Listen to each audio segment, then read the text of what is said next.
Teachers of Reddit, what is the biggest holy crap red flag of any kind you've seen from a student? I was giving a spelling test to my third graders and one student calmly got out her glue and poured it in her ear. Taught second grade for a while. Had a female student who always wanted to peek down people's pants to see what color underwear they were wearing. Had a few serious talks with her and her mom and she eventually stopped doing it. Turns out that she was being sexually abused at home and her father and uncle used to do that to her all the time. Another teacher of hers in fourth grade picked up on it and reported it. To this day, I hate myself for not picking up on that and dismissing it as a weird kid. The reason I'm extra hard on myself is because I actually considered abuse while debating how to bring this up with the child, but set that aside because she didn't show any other telltale signs of childhood sexual abuse. She was fairly well adjusted with other children socially. While not the most academically gifted child, she was always trying hard and answering/speaking in class, quite confident in speaking in front of a class of 8-year-olds. So I disregarded potential abuse based on these factors. I live and taught in a country in Asia where there isn't a lot of government or police support when it comes to cases of molestation, yes, even child molestation, and no concept of a mandatory reporter. The police, judiciary and society do not deal with it well, either because of logistics or apathy. I couldn't just make a report to her on the side of caution unless I had something to base it off. From what I know, there were some potential issues that her fourth grade teacher noticed and had a conversation with her mom about. The teacher had the girl speak to a child psychologist and this came out. The mom did not know about any of this happening. When they figured this out, the mom moved out with the daughter and another young child and is separated from the father. They have filed a case with the police. I'm unsure about any further details. I left the school very soon after and moved to a different state a few years ago and found out through an ex-colleague. Edit 11 months later, after this post brought back some memories, I did some digging through ex-colleagues and the school to try and find out what happened to the student. The father was eventually charged and is currently in prison. Her uncle, the father's brother, was absconding and I don't think they've caught him yet. The mother moved back to her hometown with the girl and a younger sibling and they have been there for around 2 years now, and she is currently enrolled in 8th grade in a local school. A fellow teacher of mine tried to get the girl to go to counseling but they discontinued it. Again, I don't have enough details about why and how she is doing now. I teach middle school math. We have a Saturday school once a month for students with failing grades to get extra help in whatever subject. One kid did not want to be there and he was placed in a conference room in the office so he didn't disturb the other kids. So this kid pulled out a tooth. An adult tooth. He pulled it out of his face. It was terrible. I remember a kid in 5th grade that would crap in his pants, reach down there, pull some out, roll up little dookie balls and throw it at the other kids, all the while laughing like he was having the time of his life. That's gotta be some kind of red flag. Edit, I'm not teacher, by the way. But I saw the question and instantly thought of this kid. I was in the 5th grade in 1980. The protocol for handling this kind of behavior in children is probably different now. Hopefully, he got some help. This was a long time ago. I'm not a teacher but was doing a co-op placement as an educational assistant when studying sociology. We're talking like 15 years ago, give or take. Had a student in the class, with behavioral problems mind you, walk up to another teacher who was pregnant and proceed to tell her he was going to cut the fetus out of her. Nobody really knew how to react, and the tone in his voice/look in his eyes was up there with the most evil crap I've seen up till that point in my life. My friend teaches and told me this. He had a student who constantly picked at his scabs. He would rip them off and eat them, then lick the blood off his fingers. Then pull alcohol swabs out of his backpack and clean the wound while smiling creepily. He made everyone feel super uncomfortable and grossed out, but no matter what, he wasn't removed from the class.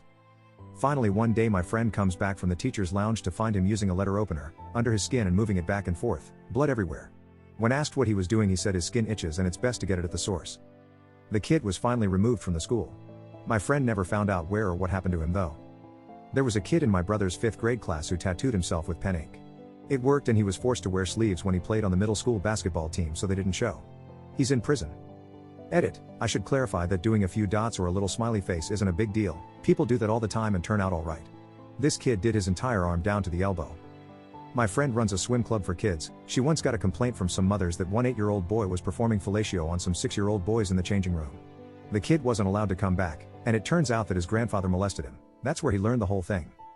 I subbed for this 6th grade teacher a lot. She had this student who seemed like a harmless, but obviously mentally and physically disabled kid. Whenever I saw him he was calm, drooled, and carried an iPad so he could semi-communicate. He didn't seem 100% there at any given time, but like I said he seemed harmless. Halfway through the school year the teacher I subbed for decided that I should probably know to steer clear of this kid if he gets any sort of mood other than calm. Like if he is upset that it's cloudy I can't talk to him. He also had an adult that followed him everywhere. I assumed this guy was a para, people that help IEP kids, but no, he was a legit handler for this kid. Took me a while to dig this kid's backstory up, but apparently this kid has to be drugged to high heaven to just be at school, hence the drooling and super passive behavior 99% of the time. Apparently he is ultra crazy aggressive and if he gets into any bad mood it means his drugs are wearing off and he's a ticking time bomb. His meltdowns cause school lockdowns because of how violent he is towards himself and others. There is a literal design plan for this kid if he snaps, hence the handler. I feel bad for the kid because of his drugged out life and the fact that he probably has some incurable rage issue or brain problem. But sweet Jesus, the kid terrifies me now that I know. Edit, just want to say this is in a rich suburban school district where they have a tendency to rug sweep really bad IEP kids until high school. There aren't any good private/alternative schools nearby for IEP kids, pretty much all the other schools are private Catholic schools with zero special education department. Once the kids get to high school, the school generally recommends either online school or the nearby alternative high school that specializes in special education.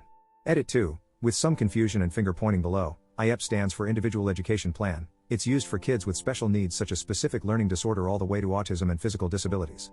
504s generally cover things like depression that don't generally affect classroom and learning but might be good to know if a kid comes to class in a mood. IEP kids are normal kids that need more specialized help to learn. Some IEP kids never have been to the SPED department of their school. Some IEP kids only live in the SPED department. Some kids are a mix of the two. IEP kids are not monsters, or are they bad? They are just kids. I don't hate them and I don't fear most of them. Just this kid I'm scared of, but I'm still his teacher when I sub, so I get over it. This year I had a female student, middle school, who had cut her arm so many times you couldn't really see the skin, just a bunch of bloody, scabby cuts. She hid it well at school as it was winter and the students were all wearing sweaters. We only found out because one of her friends started crying and told me I needed to talk to her immediately. Source, wife is a teacher. 8th grader would smear his own crap on the restroom walls. Threatened to rape my wife in the comments section on her classroom YouTube channel. Rookie mistake using your real name as your username. When called out for it, parents lawyered up and said no one could ever prove his account wasn't hacked, so we had no way of knowing it was him. Later my wife found a note near her classroom door in his handwriting saying he was going to shoot up the school and that he already knew where everyone was going to hide. School went on lockdown and he was later found hiding in the woods behind the soccer fields. When questioned about it, he said he ran because he was scared. I could go on. Kid will likely shoot up his high school. I teach in an area that has been very affected by the opioid epidemic. I taught a student who was well known to be addicted to heroin. He was also the person who gave his mother her first dose of the drug. His mother died of an overdose. The last time I saw him, he had self-tattooed on his arm, "I killed my mom," in huge letters.